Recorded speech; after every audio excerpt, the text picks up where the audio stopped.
Hey guys, welcome to episode 3 of my season 2.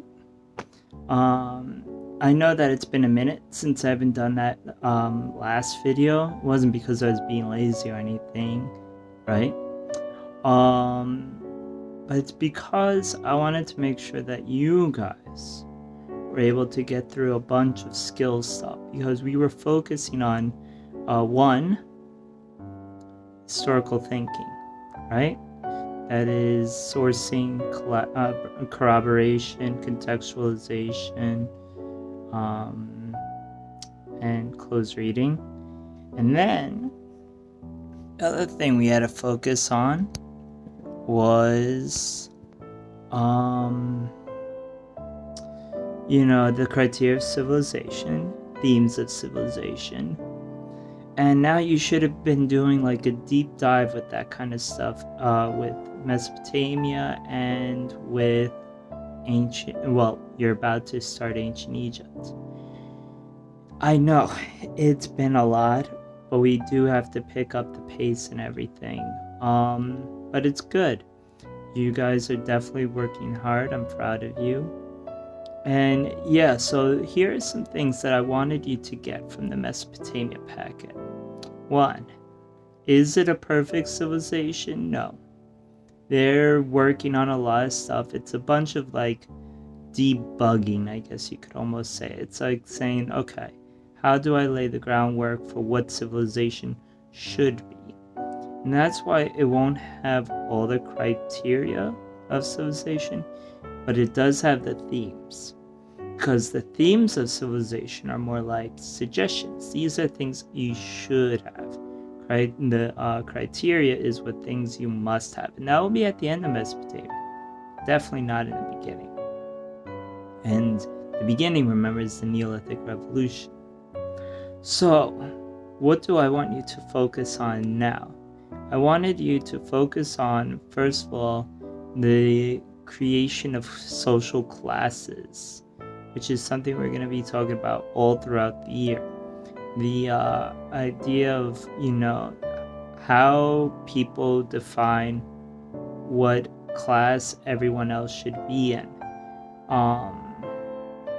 More times than not, it's about skin color. And we'll see how that plays. Then,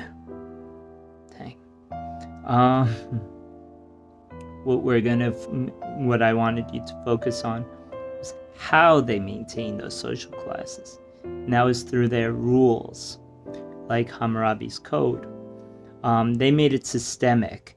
It was more than just a suggestion to have social classes. Now it was an obligation. But how do you make sure people stay in their social classes?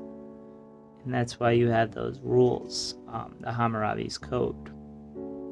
Another thing is, the skill set, right?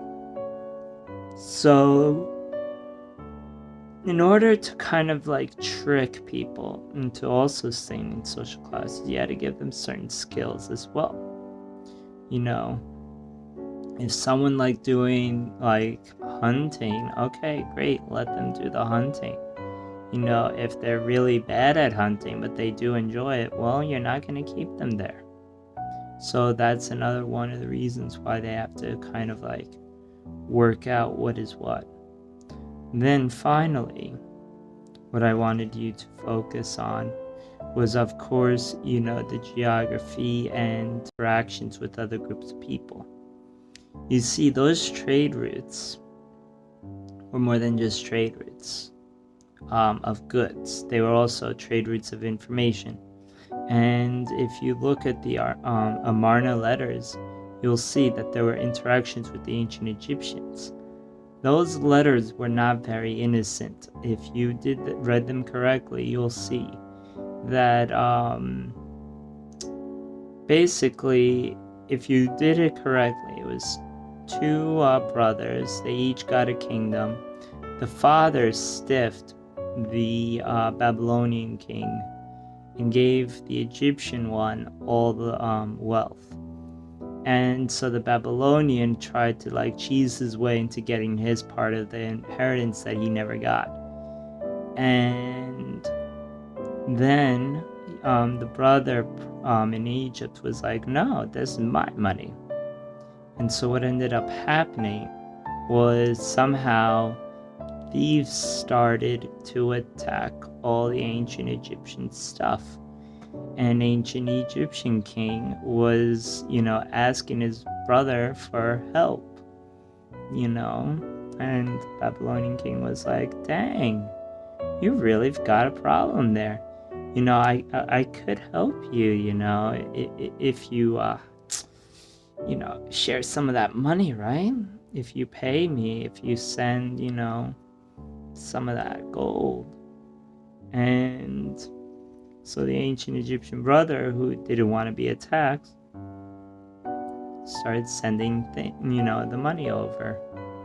But then, there are other people in the middle of all that who was robbing both of them and actually trying to cause a war, because the people realized it was all about those two and their money and not about them. So then they tried to, overthrow those kings, and there was a bunch of fighting and stuff, and they both needed help from each other. And it was a series of great letters like this going back and forth. I thought it was fascinating. I hope you did too. But yeah, this week we're then going to shift gears into ancient Egypt, where you're going to see how ancient Egyptians and the Mesopotamians had very similar things and yet very different things, especially in regards to family and death. And I'll leave it at that for now. So anyway, thank you. Hope you enjoyed this. Keep at it, stay on pace. Time management is such an important thing in these days. I know it's difficult. I know that, virtual learning, isn't the best. It's not for everyone. I absolutely understand that. But we have to do our best. And we do have to work on that time management. We have to, keep landing that plane. All right? In a couple weeks, report cards have to go out. So really get that work in. All right? So anyway, don't forget to click that thumbs up. Smash it, actually. Press subscribe if you have not. Join the notification squad. Hit that bell. And deuces.